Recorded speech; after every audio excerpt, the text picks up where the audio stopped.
चलाया, इस पूंछ को हम उखाड़ देंगे। क्या करेंगे? बंदर की पूंछ को हम उखाड़ देंगे। हमारे लंका को जलाया है। तो रावण क्या सोचा कि चलते इसकी पूंछ को उखाड़ कर फेंक देते हैं। अब जब हनुमान जी की पूंछ को पकड़ा तो पहले सोचा था इसको मरवा देंगे, तो पहले सेना भेजा। तो जब सेना भेजा तो जो सेना जाए तो उसी पूंछ में लपेट कर हनुमान जी पटकते मर जाए। 2-4 बचे थे, भाग कर संदेश लेकर जाए। अब बड़ा गजब हो गया, कैसे बचे? फिर रावण ने अमर सेना भेज दिया जो कभी मरने वाली नहीं थी। हनुमान जी ने अमर सेना को क्या किया, उसी पूंछ में लपेट करके और फेंक दिया। तो पृथ्वी का 2 सतह है, एक बीच में सतह है, वहीं से आधे के ऊपर जाएगा तो ऊपर खींच कर चला जाएगा, आधे नीचे रहेगा तो नीचे आएगा।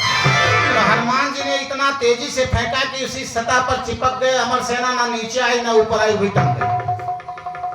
कोई संदेश देने वाला नहीं बचा। तो रावण ने कहा हमारी अमर सेना वापस नहीं आई और बंदर को मार नहीं पाई, क्या आज चलते हैं हम उस बंदर की पूंछ को उखाड़ करके फेंक देंगे। अब जब हनुमान जी पहुंचे, कहां पहुंचे? रावण पहुंचा हनुमान जी के पास।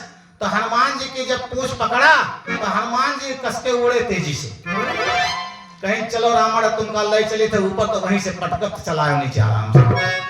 अब हनुमान जी जब उड़े तो रावण कहता है हनुमान जी आज हमें उतार दो, अब जिंदगी में तुमसे दुश्मनी नहीं करेंगे, आज हमारी जान बख्श दो।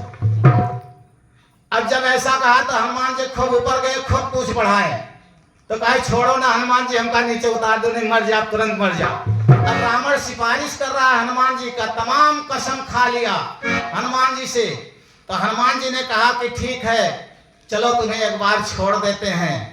तो हनुमान जी जब ला करके जमीन में छोड़े तो हनुमान जी ने क्या कहा कि अगर संसार से विजय पाना है तो पूंछ बढ़ाइए। क्या करें? पूंछ बढ़ाएं। तो पूंछ कैसे बढ़ा सकते हैं सभी लोग? है कोई रास्ता? हम बताएंगे पूंछ कैसे बढ़ती है। अब जैसे हमारे साथ 1 लाख से ऊपर लोग जुड़े हैं, कितनी लंबी पूंछ हो गई? लाखों लोगों की पूंछ हो गई। यहां जहां पर मेरा कोई नहीं था, लेकिन अगर यहां भी शरीर शांत हो जाए तो डारी में से जैसे खून जाने लगेगा तो 10-20 हजार आदमी शाम तक, रात तक, सुबह तक पहुंच जाएंगे बाबा समाधि बनवाने के लिए। हम ले जाएंगे, वो कहेंगे हम ले जाएंगे, कहेंगे हम ले जाएंगे। कितनी लंबी पूंछ हो गई बताइए? तो आप लोग इतनी बड़ी पूंछ नहीं बना सकते हो, लेकिन कुछ तो बना सकते हो। अब वो पूंछ कैसे बनेगी उसके बारे में हम बताते हैं। हफ्ते में आप लोग कोई स्थान चुन लो जहां निर्विवाद हो। जो स्थान निर्विवाद हो वो चुन लो। हफ्ते में इकट्ठा बैठो सभी लोग। हम लोग छोटे छोटे थे तो हम लोगों के गांव में मंदिर था, तो हमारे पिताजी जाते थे और तमाम लोग आते थे। तो सुंदरकांड का पाठ होता था, तो 1.5 घंटा सुंदरकांड में लगता था, लेकिन 1.5 घंटा एक दूसरे की मंगल कुशलता पूछते थे। सब लोग एक दूसरे का सुख दुख पूछते थे। यहां तक कमेटी बनी थी कि अगर उसमें से जितने लोग कमेटी में आते थे 50-60 लोग, अगर किसी के घर में लड़की की शादी हो जाए तो वो 50-60 उसके यहाँ गुलाम हो जाते थे, तन मन धन से हाजिर रहते थे। किसी का लड़का बीमार हो जाए, किसी की लड़की बीमार हो जाए तो वहाँ हाजिर हो जाए। किसी के लड़के की शादी हो तो समझे हमारे लड़के की शादी वहाँ पहुँच जाए। अगर किसी उस 50-60 के घर में किसी लड़के को एक झापड़ मार दिया तो 50-60 उसके घर पर पहुँच जाए। क्यों मारा? किसकी गलती है? अगर उसके लड़के की गलती है तो लड़के को मार के माफी मंगा लेते। अगर जिसने मारा उसकी गलती तो कहते माफी मांग लो, छुट्टी दे देते हैं।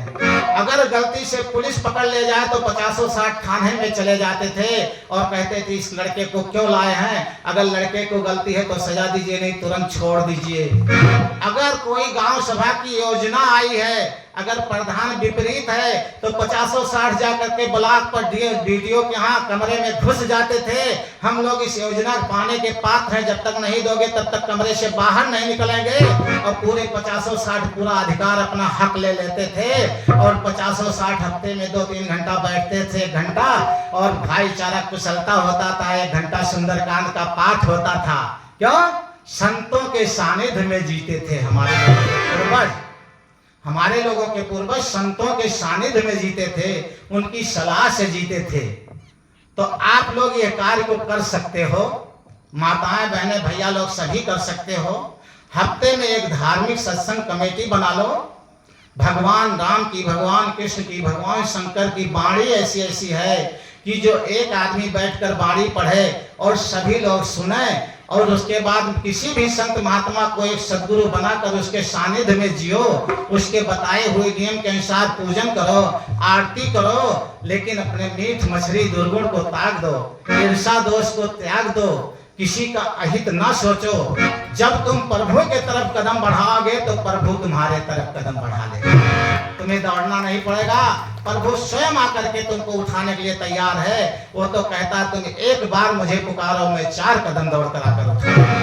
लेकिन सच्चे दिल से पुकार करके तो देखो। तो कम से कम अगर आप लोग एक संत का कहना मान लो और हफ्ते में 2.5-3 घंटे का समय दो। अगर आप लोग सुंदरकांड पढ़ लो, ठीक है, नहीं पढ़ पाओ तो हम दे देंगे भोलेनाथ की किताब, जिसमें भोलेनाथ की बाणी है, भगवान अर्जुन की बाणी है, कृष्ण की और शंकर भगवान की बाणी है। उस किताब को पढ़ने में 1 घंटा लगेगा। सभी लोग पढ़ो और पूजा का विध बता देंगे।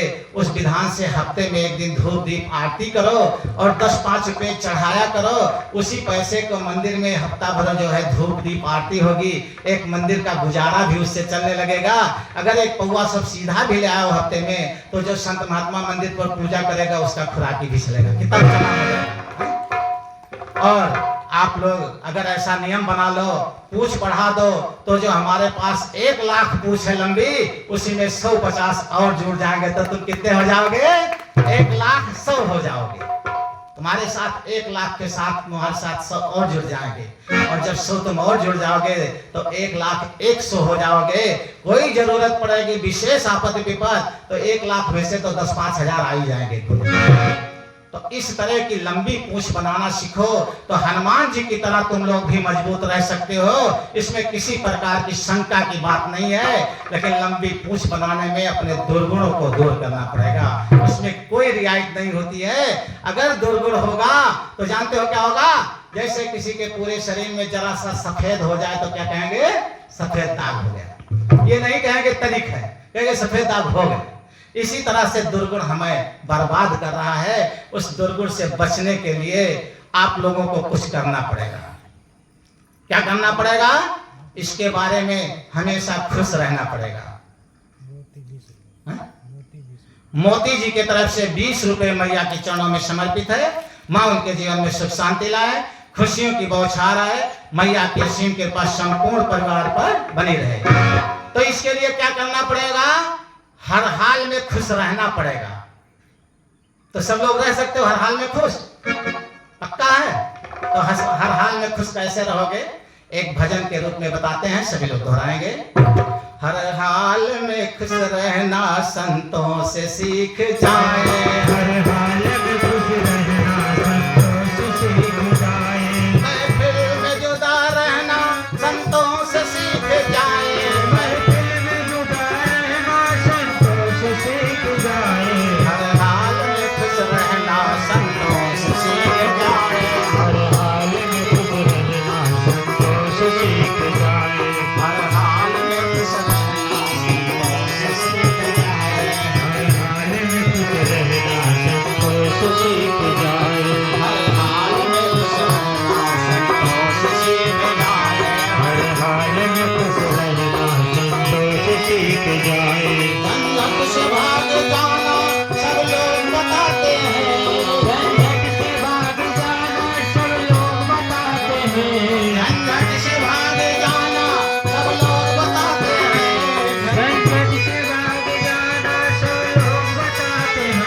झंझट से बच के रहना संतों से सीख जाए, झंझट से बच के रहना संतों से सीख जाए, हर हाल में खुश रहना संतों से सीख जाए, हर हाल में खुश रहना संतों से सीख जाए, महफिल में जुदा रहना संतों से सीख जाए, महफिल में जुदा रहना संतों से सीख जाए, हर हाल में खुश रहना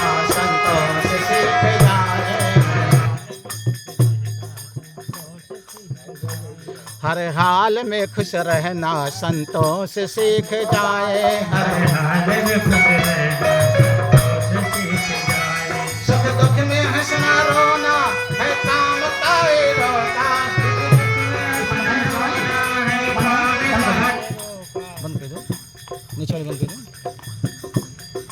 सुख दुख में हंसना रोना है काम का ये रोका, सुख दुख में हंसना रोना है काम का ये रोका, दोनों में मुस्कुराना संतों से सीख जाए, दोनों में मुस्कुराना संतों से सीख जाए, सुख में दुख में हंसना रोना है काम का ये रोका, सुख दुख में हंसना रोना है काम का ये रोका, दोनों में मुस्कुराना संतों से सीख जाए, दोनों में मुस्कुराना संतों से सीख जाए, हर हाल में खुश रहना संतों से सीख जाए, हर हाल में खुश रहना संतों से सीख जाए, महफिल में जुदा रहना संतों से सीख जाए, महफिल में जुदा रहना संतों से सीख जाए, हर हाल में खुश रहना संतों से सीख जाए, हर हाल में खुश रहना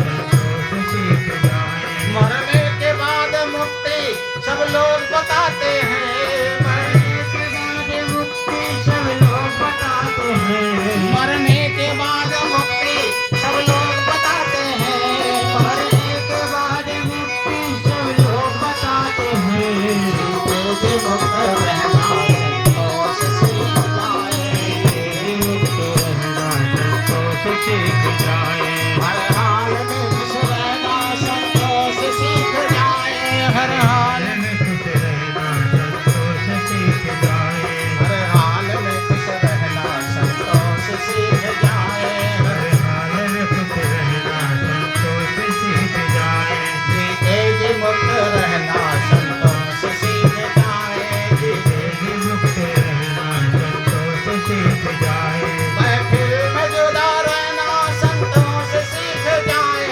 महफिल में जुदा रहना संतों से सीख जाए, हर हाल में खुश रहना संतों से सीख जाए, हाल में खुश रहना संतों से सीख जाए, दुनिया के लोग दौलत पाकर के मुस्कुराते, दुनिया के लोग दौलत पाकर के मुस्कुराते, दुनिया के लोग दौलत पाकर के मुस्कुराते, दुनिया के लोग दौलत पाकर के मुस्कुराते, भिक्षु बन के हंसना संतों से सीख जाए, भिक्षु बन के हंसना संतों से सीख जाए, पर भिक्षु बन के हंसना संतों से सीख जाए, भिक्षु बन के हंसना संतों से सीख जाए, दुनिया के लोग दौलत पाकर के मुस्कुराते, दुनिया के लोग दौलत पाकर के मुस्कुराते, पर भिक्षु बन के हंसना संतों से सीख जाए, भिक्षु बन के हंसना संतों से सीख जाए, हर हाल में खुश रहना संतों